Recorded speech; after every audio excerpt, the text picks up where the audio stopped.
review 10 hari challenge memperbaiki komunikasi kepada Allah, manusia, dan diri sendiri. Assalamualaikum, halo semuanya. Aku Sahda Kamila dengan NIM 12513200016 dari kelas 1A Manajemen Dakwah. Jadi pada kesempatan kali ini aku mau share setelah aku menjalankan 10 hari challenge untuk memperbaiki komunikasi kepada Allah, manusia, dan diri sendiri. Yang mana ini merupakan tugas UAS Ilmu Komunikasi yang diampu oleh Bapak Fahrudin Jayadi. Dan di sini aku mau share gimana sih proses aku menjalankan 10 hari challenge ini dan apa sih yang aku alamin selama challenge ini dan apa sih dampaknya dan gimana sih tipsnya. Jadi yang pertama, salat tahajud. Untuk memperbaiki komunikasi aku atau hubungan aku dengan Allah, aku memilih salat tahajud. Nah, alhamdulillah untuk menjalankan sholat tahajud ini aku nggak terlalu berat buat menjalaninya, karena memang dari sebelumnya aku sudah mulai terbiasa atau sudah mulai rutin menjalankan sholat tahajud, walaupun masih terkadang bolong karena kesiangan dikarenakan tidur malam ya, kayak gitu. Dan aku udah mulai ini dari 2 minggu sebelum aku lulus ke pondok. Di situ tuh aku punya motivasi yang kuat, keinginan yang kuat.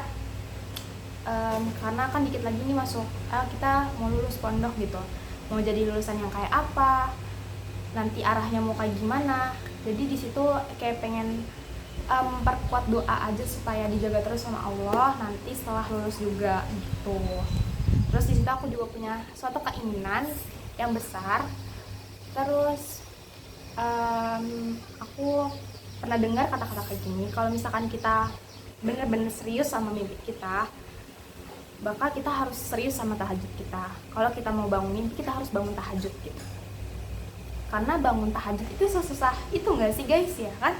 Susah, bangun mimpi itu susah, bangun tahajud itu susah. Ya kalau mau bangun, kita bisa bangun tahajud, maka kita bakalan bisa bangun mimpi kita. Terus abis itu, oh aku serius sama mimpi aku gitu, aku mau bangun tahajud gitu.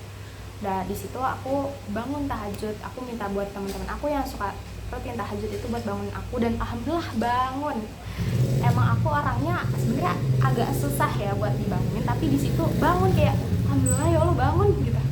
Seneng banget sih, seneng banget kayak dipanggil sama Allah buat ngelaksanain sholat tahajud di situ. Dampak yang aku rasain selama 10 hari ini menjalankan tahajud, kayak hati jadi lebih tenang, dan ketika berdoa di sepertiga malam itu benar-benar kayak suasananya tuh tenang, kita bebas meluapkan semua isi hati kita sama Allah.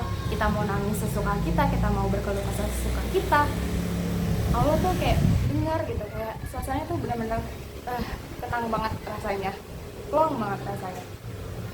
Kayak kalau bangun tahajud tuh kayak nikmat banget loh, ya Allah, nikmat banget. Bangun tahajud itu suatu hal yang nikmat banget guys, sumpah. Kedua itu mendoakan kedua orang tua setiap sholat 5 waktu, setelah habis sholat 5 waktu. Alhamdulillah, pasti ya kita kalau misalkan setelah sholat doa, selalu berdoa untuk orang tua. Ya mungkin biasanya Rabbik firli wali walidayya warhamhuma kama rabbayani shaghira. Cuman di sini aku lebih mengirimkan Al-Fatihah. Untuk challenge ini aku mengirimkan Al-Fatihah, lebih berdoa spesifik. Ya Allah, berilah kesehatan kepada kedua orang tua hamba, berilah kebahagiaan, berilah kemudahan rezeki, kelancaran rezeki. Dan semoga kedua orang tua hamba selalu berada dalam lindungan. Kemudian sebut nama mereka dan mengirimkan Al-Fatihah. Yang ketiga itu komunikasi ke diri sendiri. Aku memilih baca Al-Quran. Bapak Fahrudin ini dosen aku pernah bilang kayak gini, ketika kita buka Al-Quran dan kita baca, itu sama aja kita lagi ngebuka diri kita sendiri, kita lagi berkomunikasi dengan diri kita sendiri. Ibaratnya kita tuh baca Quran itu kita lagi self-talk sama diri kita sendiri loh. Nah guys, sekarang aku mau share tipsnya. Yang pasti, yang pertama itu kita harus punya niat dan motivasi yang tinggi di dalam hati diri kita sendiri.